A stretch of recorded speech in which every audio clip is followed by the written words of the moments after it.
What is up, guys? It is me, Miss Madison.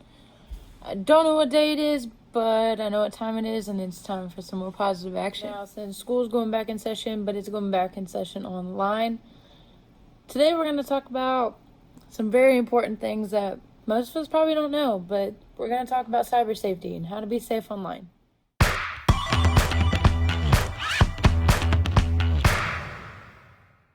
So let's talk about 10 easy tips that all of us need to learn and all of us need to know in order to make our virtual lives safe and easy. Starting with number one, probably the most obvious, don't give out your passwords, your name, your address, your personal information, or anything that is personal to you or your family. It's very important that we keep all of our personal information disclosed because we don't always know who we're talking to on the other side of the screen unless it's somebody we already know in person or somebody we've already been avidly texting before.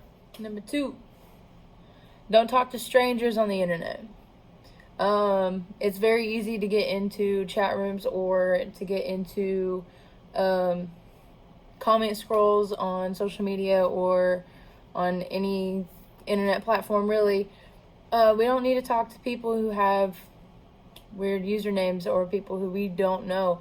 Like I said, if we've already been talking to them before, they're friends from school, they're friends from like distant family or their other family members, that's fine, but we don't need to talk to the people that we do not know, that we solely meet on the internet. That's not safe for ourselves or safe for our personal information. Number three, don't agree to meet anyone in person that you met online. Because like I said before, just because we're on the internet doesn't mean that we know exactly who it is that we're talking to. If you have engaged in a conversation with somebody you may not know, you don't need to agree to meet them at the park or at the basketball courts or somewhere down by the school. First off, you don't need to be telling somebody where you go to school. You don't need to be telling somebody where you live. So unless you already know them, don't agree to meet with them in person. That's for your physical safety, your well-being, and everything else. Number four, of course, profiles are going to ask for your name, so that way they know who you are. But if a profile asks for your name and your address, as well as your age or your gender, don't fill it out. Do not put your personal information into that profile for everybody else to see, for the whole world to see, because what you post on social media or what you post on the internet is there forever for everyone to see whenever. So that goes into number five, don't enter or visit chat rooms without an adult permission. Chat rooms come up on some websites now. They automatically come up and it's somebody asking you for help. It may be automated responses. It may be a stranger you don't know. Don't reply back. Don't enter a chat room that you don't know. Don't put yourself in a situation where you may be boggling somebody stealing your information or finding out who you are and where you are. So now we're on to number six. Don't stay online if you see something your parents would not like or would not appreciate. And if it's questionable, go get an adult for help. I know we're going to be searching for a lot of homework help. We're going to be searching a lot of websites and doing a lot of research, period, for homework. A lot of Google suggestions could lead us into sites that aren't appropriate for our age or aren't appropriate for what it is that we're looking for. If you see something or if you question something, whether your parents are going to like it, there's probably a good chance you're not supposed to be on it. So you should either, one, go get help, two, ask to see if it's okay that you're on there, or three, don't enter it at all.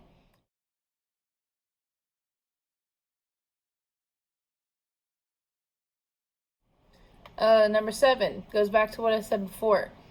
Posting things online. If you post photos, if you post comments, if you post a blog, or you post anything relative to you or that you think in the future may get you in trouble, don't post it.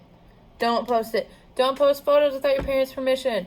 If it's a photo of you and your family, you should be like, hey, Mom, can I post this? Or hey, Dad, can I post this?